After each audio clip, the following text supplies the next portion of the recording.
আসসালামু আলাইকুম। অনুপাতের এই পর্বে থাকবে একই নিয়মের 5টি অঙ্ক নিয়ে বিস্তারিত আলোচনা, যেগুলো বিভিন্ন চাকরি পরীক্ষা আসছে। প্রতিটা প্রশ্নের সামনে এগিয়ে দেখুন লেখা আছে কোন চাকরি পরীক্ষা কত সালে আসছে। তো এখানে 51 নম্বর দেওয়া আছে দুটি সংখ্যার বিয়োগফল 66। Okay fine. তাদের অনুপাত দেওয়া আছে 7:5। তা অনুপাত যদি দেওয়া থাকে তাহলে আমরা ধরে নিলাম একটা সংখ্যা 7x আর একটা সংখ্যা 5x, কারণ অনুপাত থেকে এভাবে লেখা যায়। তা দুটি সংখ্যার বিয়োগফল 66 দেওয়া আছে। সংখ্যা দুইটা অনুপাত থেকে আমরা ধরে নিলাম সংখ্যা দুইটা এইটা। তো এখন এই দুইটার বিয়োগফল কত? এই যে 7x মাইনাস 5x, এই যে বিয়োগফল। তাহলে শর্ত মতে বিয়োগফল যেহেতু 66 বলে দিছে, তাই এটার বিয়োগফল সমান 66 বসাইতে পারি। 7x থেকে 5x চলে গেলে থাকবে 2x। 2x সমান যদি 66 হয় তাহলে একসাথে এগুলো মুখোমুখি করা যায়। একটা x সমান 33। এই যে 7x থেকে 5x বাদ দিলে থাকবে 2x সমান 66। তাহলে 2 এই পাশে গেলে ভাগ হয়ে যাবে, 66কে 2 দ্বারা ভাগ করলে 33। তাহলে x এর মান কত বেরিয়েছে? 33। আমাদের বলেছে সংখ্যা দ্বয় কত। এখন এই যে যেহেতু x এর মান বেরিয়েছে 33, এইখানে আপনি 33 বসাই দিন। এই যে 7 গুণ 33, আর একটা বেড়ে যাবে যে 5 গুণ 33। তাহলে সংখ্যার দুইটা বেড়ে যাবে। 3 7 21 1 আর থাকে 2, 3 7 21 আর 2 23, 231। এখানে 231 আছে এই যে ক নম্বরে। হ্যাঁ, একটা বের করলে বাকিটা আর বের করা লাগেও না, কারণ এখানে 231 ক নম্বরে আছে। এই যে প্রথমে সেকেন্ড বারেও কিন্তু 231 নাই। আচ্ছা, তারপর আমরা করি। 3 5 15 5 আর থাকে 1, 3 5 15 1 16, 165। এই যে দেখুন, তাহলে একটা 231 আর একটা 165। এই যে ক নম্বরে 231 165। এভাবে যদি একটা দেওয়া থাকে আর বাকিগুলো মিলে না, এই দেখুন 231 এখানে দেওয়া আছে, এখানেও নাই, এখানেও নাই, এখানেও নাই, কোথাও নাই, তাহলে অবশ্যই ক নম্বরটা সঠিক। পরেরটা বের করা লাগেও না, এভাবে টাইমটাকে একটু সাশ্রয় করা যায়। তাহলে এটা সঠিক উত্তর হচ্ছে ক। 52 নম্বর দেওয়া আছে দুটি ক্রমিক জোড় সংখ্যার অনুপাত 1:2। আচ্ছা, ক্রমিক জোড় সংখ্যা বলতে বোঝায় যেমন 2 এর পরে কত 4, 4 এর পর কত 6, 6 এর পর কত 8, এগুলো হচ্ছে ক্রমিক জোড় সংখ্যা। মানে একটা থেকে আর একটা 2 বেশি। তাই দুটি ক্রমিক জোড় সংখ্যার অনুপাত দেওয়া আছে। তাহলে দুইটা ক্রমিক জোড় সংখ্যার প্রথমটাকে আমরা x ধরলাম, পরেরটা কত হবে x + 2 হবে অবশ্যই। এখানেও জোড় সংখ্যা দুইটার অনুপাত দেওয়া আছে 1:2, মানে ছোটোটা প্রথম লিখছে কারণ 1, আর বড়টা পরে লিখছে। তো দুটি ক্রমিক জোড় সংখ্যার প্রথমটাকে x ধরলাম, পরেরটা x + 2। তাই স্বাভাবিকভাবে x হচ্ছে ছোটো, এই ছোটোটা *2 দিলাম, এই বড়টা ব্র্যাকেট দিয়ে দিলাম। তাহলে এইটা সমান আসবে 1:2 শর্ত মতে, কারণ আমরা ধরে নিয়েছি এটা একটা x হলে আর একটা x + 2। তাহলে এই যে অনুপাত দিলাম, অনুপাত বের হয়ে যাবে 1:2 দেওয়া আছে। এরপর আমরা এটা ক্যালকুলেশন করব। অনুপাত মানে x / x + 2 সমান 1/2। 2 দ্বারা যদি আমরা গুণ করি তাহলে 2x সমান x + 2। এই 2x, দুইটা x, একটা x এই পাশে গেলে বিয়োগ হয়ে যাবে, তাহলে থাকবে কত x, আর ওই পাশে থাকে 2, x এর মান কত 2। এখন আপনি এখানে বসিয়ে দেন, এই যে x এর মান 2, একটা সংখ্যা যদি 2 হয় আর একটা এখানে 2 বসাই দিলে 4। এই যে 2 আর 4। তা আমাদের বলছে সংখ্যা দুটি নির্ণয় করো। এই যে খ নম্বরে 2 এবং 4, এভাবে একটু চিন্তা করলে সহজে করা যাবে। এখানে 53 নাম্বারটা একটু ব্যতিক্রম হলেও একটু ভাবলেই এই অঙ্কটা একদম সহজে করা যাবে। দুটি সংখ্যার অনুপাত দেওয়া আছে 5:8। তাহলে আমরা সংখ্যা দুটি ধরে নিতে পারি 5x আর 8x। অনুপাত থেকে এইভাবে সংখ্যা দুটি ধরে নেওয়া যায়। এবার বলছে উভয়ের সাথে 2 যোগ করলে অনুপাতটি 2:3 হবে। যেখানে অনুপাত ছিল 5:8, সেখানে যদি আমরা উভয়ের সাথে 2 যোগ করি তাহলে অনুপাত হয়ে যাবে 2:3। বলতে এইটা বোঝায় যে 5x এর সাথে যোগ করে দেব 2 8x এর সাথে যোগ করে দেব 2। তাহলে এই যে উভয়ের সাথে 2 যোগ করে দিলে অনুপাত কত আসবে 2:3। 2 হচ্ছে ছোটো প্রথম, তাহলে ছোটোটা হয়েছে প্রথম লিখলাম 5x ছোটো, তা অনুপাতটা দাঁড়াবে 2:3। এই যে দেখুন, তাহলে প্রথমে সংখ্যা দুটির অনুপাত ছিল 5:8, সেখান থেকে আমরা লিখলাম ধরলাম সংখ্যা দুটি 5x আর 8x। তখন উভয়ের সাথে 2 যোগ করলাম, এটার সাথে 2, এটার সাথে 2 যোগ করে দিয়ে অনুপাতে নিলাম। অনুপাত কত আমাদের বলে দিয়েছে 2:3 আসবে। এখন এটা আমরা একটু ক্যালকুলেশন করি। এই যে 5x + 2 উপরে যাবে, নিচে 8x + 2 সমান 2/3। 3 এবং আর গুণ করব। তা এই দিকে যখন আমরা গুণ করব এই 2 দ্বারা এই দুইটারই গুণ করতে হবে। তাহলে 2 দ্বারা 8x-কে গুণ করলে 8 দ্বিগুণে 16x প্লাস 2 দ্বিগুণে 4 সমান 3 দ্বারা যখন গুণ করব 3 5 15x প্লাস 3 দ্বিগুণে 6। এরপরে এই যে প্রথমে আছে 16x আর এই 15x এই পাশে আসলে মাইনাস হয়ে যাবে। তাহলে 16x থেকে 15x বাদ দিলে থাকবে একটা x, আর সংখ্যার ক্ষেত্রে 4 ওই পাশে চলে গেলে 6 - 4 মানে 2। তো x এর মান কত বেরোয়েছে? 2 বেরোয়েছে। এখন আমাদের এখানে কোশ্চেন করছে সংখ্যা দুইটি নির্ণয় করো। সংখ্যা দুইটি কী ছিল? এই যে 5x আর 8x।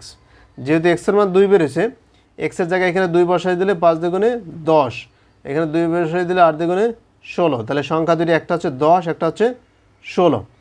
10 এবং 16 আছে এই যে গ নম্বরে। তো এভাবে সমীকরণ তৈরি করে x এর মান বের করে এই যে সংখ্যা দুটি যে দুটো আমরা আসল যে সংখ্যা দুটি ছিল সেখানে বসিয়ে দেব, মান বের হয়ে যাবে। এখানে 54 নম্বরটাও একটু ব্যতিক্রম। কোনো অনুপাতের উভয় পদের সঙ্গে 1 যোগ করলে অনুপাতটি 3:4 হবে। এই 3:4কে আমরা লিখতে পারি 3x আর এটা লিখতে পারি 4x। তাহলে 1 যোগ করলে, ভালো করে বুঝুন, এই 3:4 কি 1 যোগ করলে, তাহলে এটা কি 1 যোগ করলে এই অনুপাতটা। তাহলে 1 যোগ করলে যেহেতু এই অনুপাতটা পাওয়া যাবে, এই যে 3x/4x এটা লিখতে পারি। তো আমরা 1 বিয়োগ করে দিই, তাহলে অনুপাতটা দাঁড়াবে এই যে একটা দাঁড়াবে 3x - 1, মানে মেইন যে সংখ্যা দুইটা 3x - 1, আরটা আসবে 4x - 1। এইটা হচ্ছে আমাদের মেইন নাম্বার। এই যে এর সাথে যদি আমরা 1 যোগ করে দেই, তাহলে 1-এর সাথে 1 কাটাকাটি হয়ে যায়, 3x 4x অনুপাত দিলে x দ্বারা ভাগ করলে 3:4 এটাই আসে। এবার বলছে উভয় পদ থেকে 1 বিয়োগ করলে কোনটা থেকে, এই যে মেইন কিন্তু এই দুইটা, কারণ এটা আবারও বলি এটা কিন্তু 1 যোগ করার পরে, হ্যাঁ, মেইন যে নাম্বার তাদের সাথে 1 যোগ করার পরে এই অনুপাত দুইটা পাইছি। তো 1 বিয়োগ করলে আমরা মেইন যে নাম্বার দুইটা সেই দুইটা বের হয়ে যাবে, এই সেই দুইটা। এইটা থেকে 1 বিয়োগ করলে অনুপাতটি এইটা হবে, মানে 3x - 1 এটা তো আছে, এটা থেকে 1 বিয়োগ করলাম অনুপাত, আবার 4x - 1 তো আছে, এটা থেকে 1 বিয়োগ করলাম, করলে আমাদের অনুপাত দাঁড়াবে 2:3। এর কথার অর্থ হচ্ছে এটা। তো এইটা এই প্রথমটা উপরে লিখে দিই 3x - 2 আর নিচে 4x - 2 সমান 2/3। এরপর আমরা এটাকে ক্রস মাল্টিপ্লাই করে দেব। তা ক্রস মাল্টিপ্লাই করে দিলে 3 দ্বারা যখন গুণ করব 3 3 9x - 3 দ্বিগুণে 6, আর 2 দ্বারা গুণ করলে 4 দ্বিগুণে 8x 2 দ্বিগুণে 4। এই 9x আছে আর এখানে আছে 8x, তাহলে এই 8x এই পাশে গেলে মাইনাস হয়ে যাবে। 9টা x থেকে 8টা x বাদ দিলে থাকবে একটা x, আর ওই পাশে আছে -4, এই -6 ওই পাশে চলে গেলে +6 হয়ে যাবে। তা -4 আর +6, আবার এটা করতে যে না যে 6 আর 4 10, এই যে যোগ আছে যোগ করে দেবো না, একটা প্লাসের একটা মাইনাসের থাকলে বড়টা থেকে ছোটোটা বিয়োগ যায়, এই যে 2। তাহলে x এর মান কত বেরোছে? 2। তা অ্যাকচুয়াল যে নাম্বার আমাদের বলছে যে সংখ্যা দুটি করলে অনুপাতটি এত হবে। ওকে, তো আমাদের যে মেইন নাম্বার দুইটা, এই যে মেইন নাম্বার দুইটা, তাহলে x এর মান যদি আমরা এখানে বসিয়ে দিই 2, তাহলে 3 দ্বিগুণে 6, 6 থেকে 1 বিয়োগ করলে 5, তাহলে এটা হচ্ছে আমাদের মেইন নাম্বার। আবার এইখানে যদি আমরা x এর মান 2 বসাই দিই 4 দ্বিগুণে 8, 8 থেকে যদি 1 চলে গিয়ে থাকবে 7, তাহলে 5 আর 7, 5 এবং 7 আছে এই যে ঘ নম্বরে। তাহলে এটা সঠিক উত্তর হচ্ছে ঘ, কারণ এই 5 এবং 7-এর এই অনুপাতের সাথে বা এই সংখ্যার সাথেই যদি 1 যোগ করে দিই, এটা ট্রাই করে দেখতে পারেন, এটার সাথে 1 যোগ করলে 6 আসে, আর এটার সাথে 1 যোগ করলে 8 আসে। তো এটাকে যদি 2 ভাগ করি 3, আর এটাকে যদি 2 ভাগ করি 4, এই যে 3:4, এই যে দেখুন 3:4, মানে 1 যোগ করলে অনুপাতটি কত হবে? এই যে 3:4 হয়ে গেছে। আবার যদি 1 বিয়োগ করি, যেমন এটা থেকে 1 বিয়োগ করলে আসবে 4, এটা থেকে 1 বিয়োগ করলে আসবে 6, তো এটাকে 2 ভাগ করলে 2, এটাকে 2 ভাগ করলে 3, তাহলে অনুপাতটা তখন কত দাঁড়াবে? তখন 2:3 দাঁড়াবে। এই যে আমাদের বলছে 1 বিয়োগ করলে 2:3 দাঁড়াবে, এই যে 1 করে আমরা বিয়োগ করে দিয়েছি, 2:3 আসছে। হ্যাঁ, তার মানে এখানে আমাদের সঠিক উত্তর হচ্ছে ঘ নম্বর। 55 নম্বর, এটা ইজি ম্যাথ। এত অনুপাতের উভয় পদ থেকে কত বিয়োগ করলে অনুপাতের মান এই যে হাফ হবে। তাহলে আমরা এটাকে থেকে ধরলাম এই যে অনুপাত কত, 16:25। এটাকে এভাবে লেখা যায় 16/25। তাই এই অনুপাত থেকে, এটা যে কথা এটা একই কথা, এই অনুপাত থেকে আমরা ধরে নিলাম এক্সের মান বিয়োগ করলে, অনুপাতের উভয় পদ থেকে কত বিয়োগ করলে আমরা জানি না, এক্স বিয়োগ করলে যে বিয়োগ এক্স মান কত আসবে, হাফ আসবে। তো এরপর আমরা এটা ক্যালকুলেশন করলেই এক্সের মানটা বের হয়ে যাবে অনায়াসে। তো আমরা যখন এটা গুণ করব, এই যে 1 দ্বারা আগে এটা গুণ করি, তাহলে আসবে 25 মাইনাস এক্স, এই 1 দ্বারা গুণ করলে, আর 2 দ্বারা গুণ করলে 16 দ্বিগুণে 32 মাইনাস 2x। তো এই পাশে আছে মাইনাস এক্স, আর মাইনাসের 2x মানে প্লাস 2x হয়ে যাবে। ওই পাশে আছে 32, আর 25 ওই পাশে চলে গেলে মাইনাস 25, মাইনাসের একটা এক্স প্লাসের 2টা এক্স, তাহলে প্লাসের একটা এক্স থাকবে সমান 32 থেকে 25 বাদ দেব, কত থাকবে 7।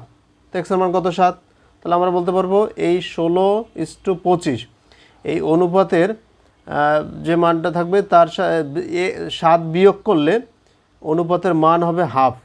যেমন আপনি এটাকে 16ই ধরতে পারেন, এটাকে 25ই ধরতে পারেন।